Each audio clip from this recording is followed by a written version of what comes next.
Alright, magandang araw sa inyong lahat mga kapatid. Papalag ang ating militar kung sakasakaling itutuloy ng China mga tol ang kanilang planong pagtatayo ng nature reserve dito sa Bajo de Masinloc mga tol. Kasi kawalang respeto talaga yon kapag kanilang itinuloy yon. Isa pa mga kapatid, yun ay tanda na talagang hindi pagrespeto at pagkilala sa ating soberanya. Pananakop na ang tawag doon mga tol. Dahil nga ayon sa international law, kabilang na mga kapatid UNCLOS 2016 arbitral ruling, pinapawalang bisa yung kanilang claim doon sa 9-dash line na ginawa nilang 10-dash line kinalaunan mga tol. At tayo mga kapatid ang nanalo. 'Di ba? Meron tayong arbitral award na yung Bajo de Masinloc ay nasa loob ng 200 nautical miles exclusive economic zone natin. Hindi na nila teritoryo 'yan.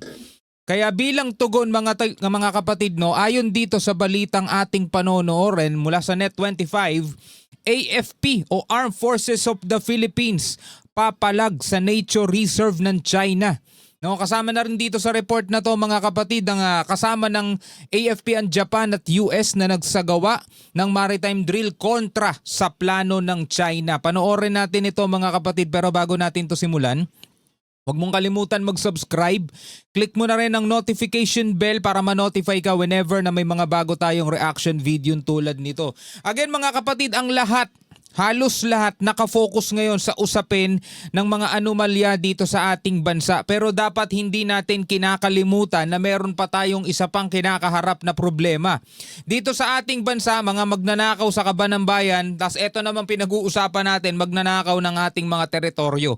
Panoorin natin to mga tol. Hindi pa hihintulutan ng Armed Forces of the Philippines ang plano ng China na magtayo ng nature reserve sa Bajo de Masinloc o Panatag Shoal. Marami sa ating mga kababayan ang tila ba nawawalan ng tiwala sa AFP. Batay yan mga tol sa mga nababasa nating comment sa mga social media. Diba, nagagalit yung ibang mga netizen sa ating AFP. Kesyo matapang lang daw sila sa mga Pilipino pero hindi naman daw sila pumapalag sa China. Pero eto na, nagsalita na ang ating AFP o ang ating militar. Hindi nila papayagan etong gagawin ng China ng pagtatayo ng nature reserve dito sa Bajo de Masinloc. So dito nyo na masusubukan ngayon yung matagal na ninyong pinagdududahan. Ano ang gagawin ng ating mga militar kung sakasakali nga makita na natin dumarating na yung mga barko ng China na gagamitin nilang pantambak, kasi yun yung unang proseso Magtatambak muna sila dyan mga tol. Tatambakan muna nila yan. Yung mga buhangin sa ilalim ng dagat, ihigupin yon tapos itatambak nila, ibubugan nila doon para maipon. Hanggang sa maging parang isla na, saka ngayon nila sisementohin. Hindi yan one day process, inaabot yan na maraming taon. Hindi naman pwedeng nanonood lang tayo doon mga tol. So dito masusubukan natin ngayon ang kakayanan ng ating sandatahang lakas. Tuloy ang kanilang mahigpit na pagbabantay sa lugar at iba pang teritoryo sa West Philippine Sea sa pamamagitan ng Maritime Patrol at Air Surveillance Flight. Ito pa maganda doon mga tol, hindi tayo nag-iisa. Meron tayong mga kasama. Actually mga kapatid, sa ibang video na panonoorin natin, tutol ang China no, sa pakikialam daw ng US. Dahil nga tumutulong ang US sa atin para kontrahin ang plano ng China na magtayo ng nature reserve dito sa Bajo de Masinloc. Mar Gabriel, magbabalita.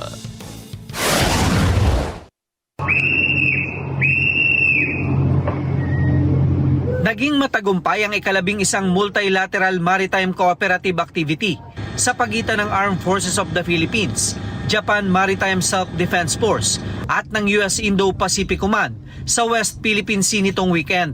Biruin nyo mga tol kitang-kita nyo naman yung behavioral changes.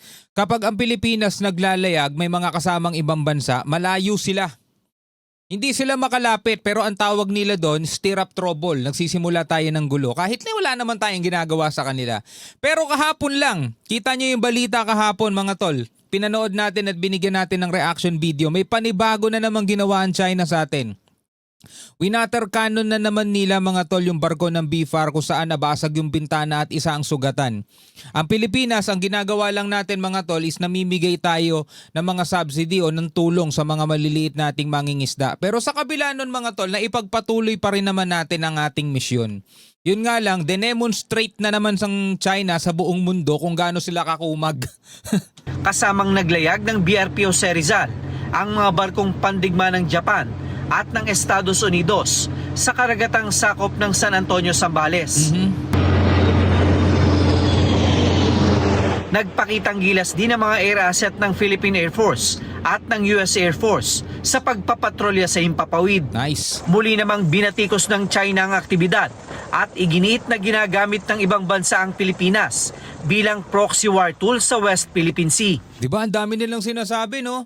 Giniit nila na ginagamit daw ng ibang bansa ang Pilipinas bilang proxy war tools, tapos minsan sasabihin nila ginagamit ng Pilipinas ang ibang bansa para magsimula ng gulo.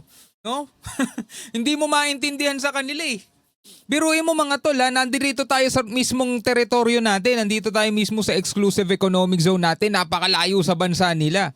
Pero since dayo nga sila ng dayo rito mga tol, at pilit nilang inaangkin yung mga hindi naman kanila, ayan, apektado tuloy sila. Diba? Kumbaga sila yung lumalapit sa atin, pero sila pa rin yung nagrereklamo. As a sovereign state, the country, the Philippines, does not act as the proxy of any foreign power. We are the proxy of international law in the West Philippine Sea.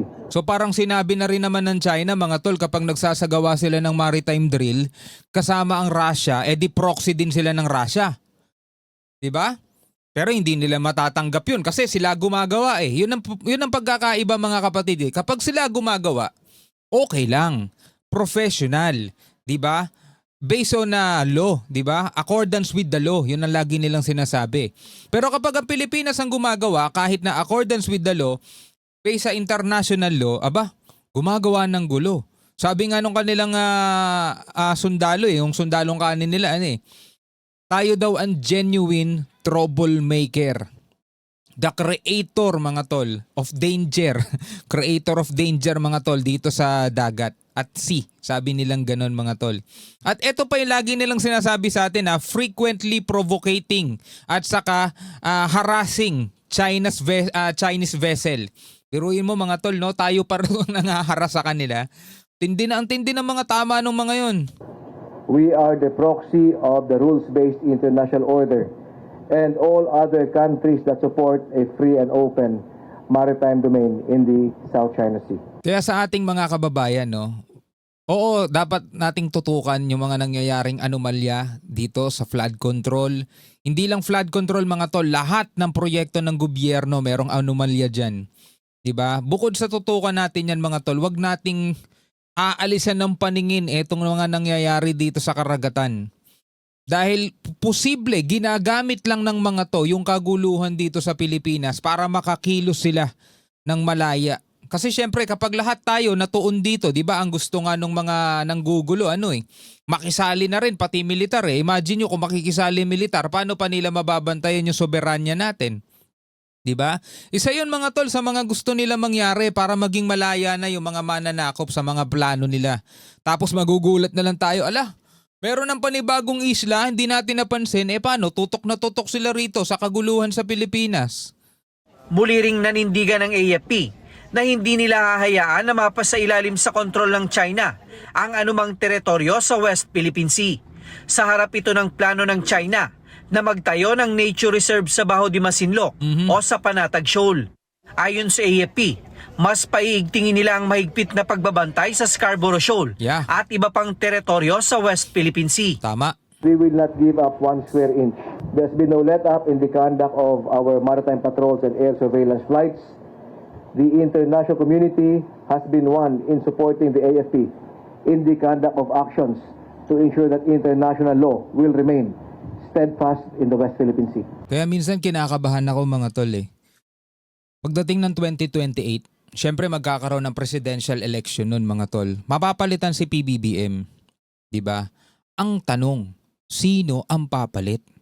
At gaano magiging katapat sa ating bayan etong papalit na panibagong presidente at maging yung magiging bagong DND secretary? Kasi syempre dalawa yan mga tol. si PBBM at saka si DND Secretary Gilberto Teodoro, parehong mapapalitan yan. Si DND Secretary Teodoro, automatic mapapalitan yan. Pag nagpalit ng presidente, mag-a-appoint yun ng panibagong Department of National Defense Secretary. Gaano sila magiging palaban? Kasi nakikita natin, di ba? Bad trip na nga ang China dun sa mga pahayag ni Secretary Gibo Teodoro eh. Kasi si Secretary Gibo Teodoro, may kita mo, ipinaglalaban niya talaga yung ating soberanya. Ibinubulgar niya yung mga ginagawa ng China sa international law, mga tol. Ibinubulgar yan ni Department of National Defense, Gilberto Teodoro. Paano yung susunod? Magiging ganun din kaya katikas o tiko mambibig? Hindi natin alam, mga tol eh. Di ba? Presidente bahalang pumili dun. Pero syempre, tayo ang pipili ng presidente. Sinong iahalal nyo? Di ba? Sinong iahalal nyo? Kasi ako, for example ako, mga tol hindi nyo na kailangan ng boto ko eh. Hindi na kailangan ng sambayan ng Pilipino ang boto ko. Isa lang yun. Di ba? Laban sa napakarami milyon-milyon na mga Pilipino. Hindi na nagmamatter yung akin, mga tol. Kayo. Sino ang pipiliin ninyo bilang susunod na presidente? Di pa naman natin alam kung sino-sino mga tatakbo eh, di ba? Pero sana wag pro-China manalo, mga tol, no?